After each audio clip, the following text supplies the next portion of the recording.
My question tonight is, what's going to happen with Greenland? Trump is not, he's many things. He's definitely not somebody that just says something like, we're going to replace Maduro. 20 minutes. Delta Force, in and out with his wife. Done.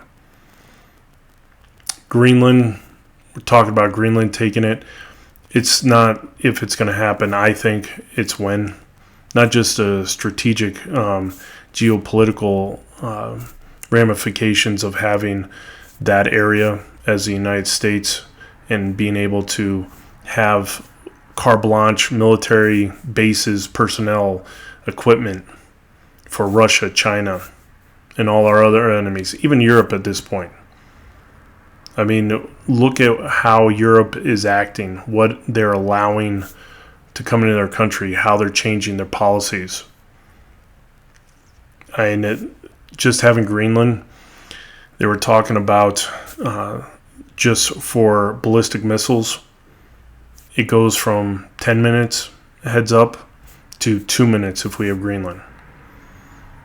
And one of the things, somebody from Greenland that wants the United States to take over, Greenland says Norway doesn't have any historical ownership of Norway or Greenland. Denmark doesn't, UK doesn't, France doesn't. It's not. The United States actually has had more history of engagement, of protecting it, developing it, than any other nation, specifically in the last 100 years. During World War II, it was literally handed to us to protect, and the shipping lanes, and from Russia when they were part of Axis.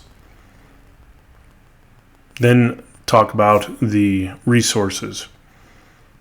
And we talked about the last one with the currency, the gold, the silver prices just skyrocketing.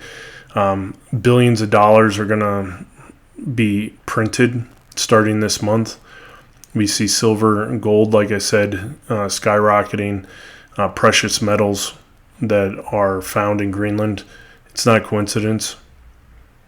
There's 54,000 people in Greenland, I believe, 57, something like that.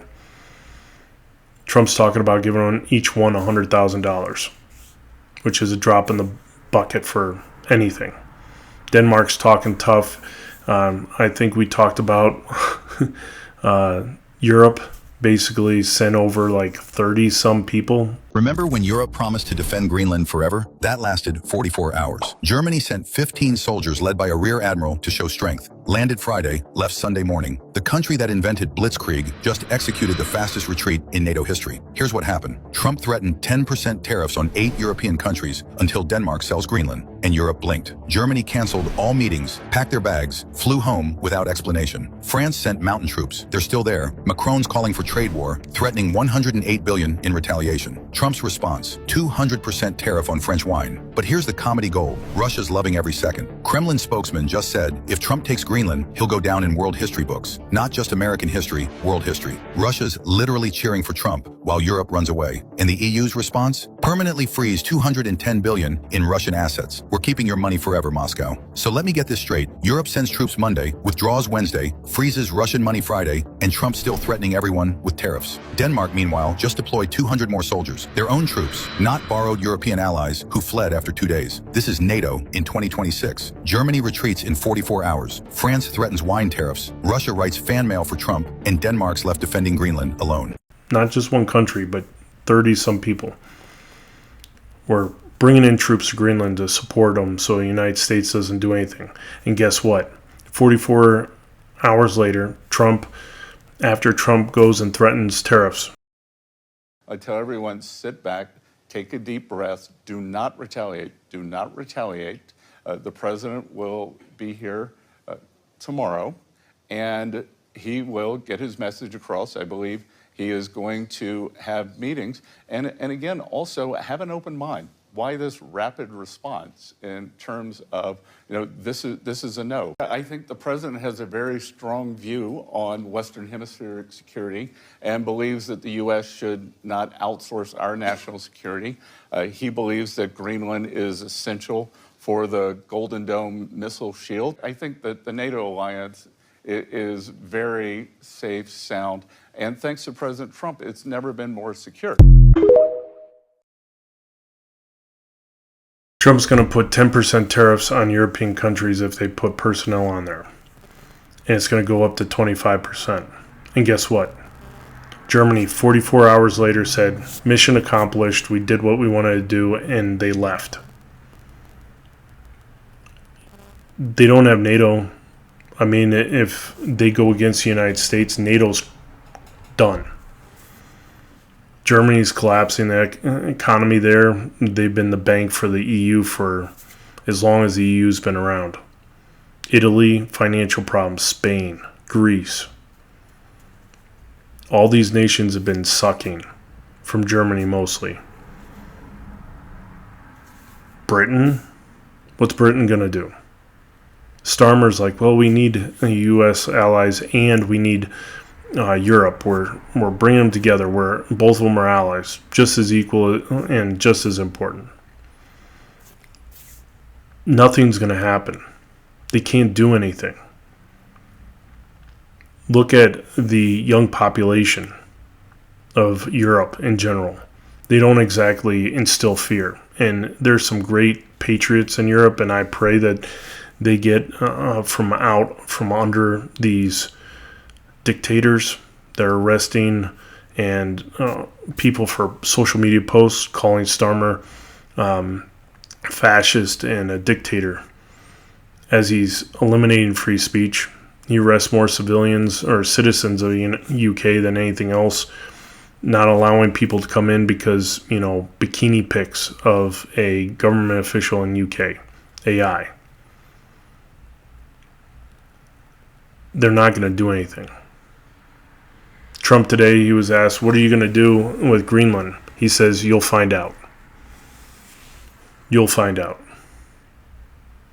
So Trump, again, is a lot of things, but he's not going to back down. It's just not going to happen. Also, one of the ramifications of anti-ICE protests in Minneapolis, the Democrats, fascists, communists, socialists, whatever you want to call them, are planning a general strike in Minneapolis, Minnesota. State and local unions are planning a general strike, 90 days, what to do and what not to do. Talk about secure food first, work by yourself time for vacation, community, build what system can't, finances. They talk about build a basic emergency fund, pause large purchases, keep cash, refill prescriptions, stock medical, avoid rumors, identify trusted communication channels. Bottom line, a general strike starts with a strike date. It succeeds because people do before it. I have no idea what that means, but they're planning a strike to fight ISIS or go against ISIS. ICE doesn't care.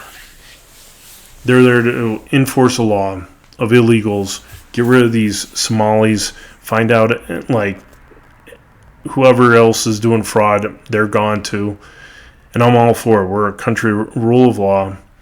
There's been way too much corruption. I don't know where we go from here. Like I said, I don't love your comments, what you think, what you don't think about the situation. I don't want violence, but if you keep obstructing federal agents, it's just dumb. You just don't do it.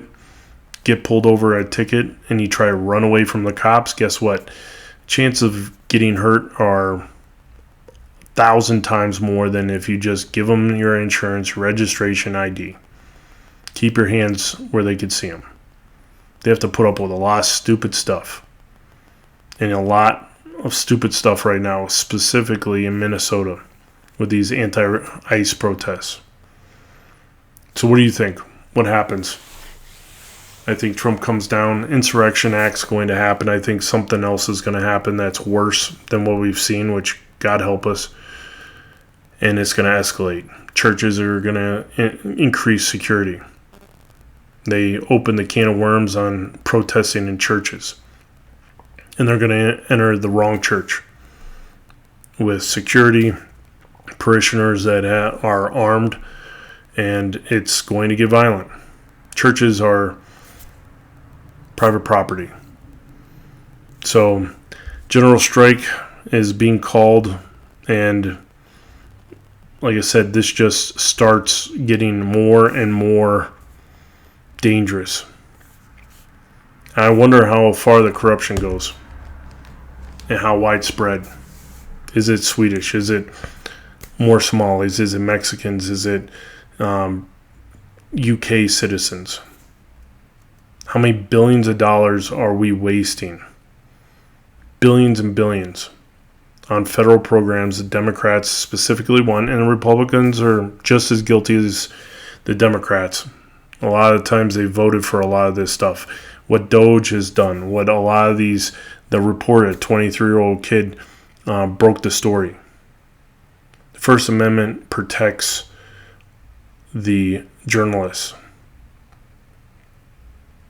And the journalists aren't fulfilling their duty to the First Amendment, keeping the government from corruption, bureaucracy, crime, waste. Doge wouldn't have been needed if we had good people in Congress or good reporters.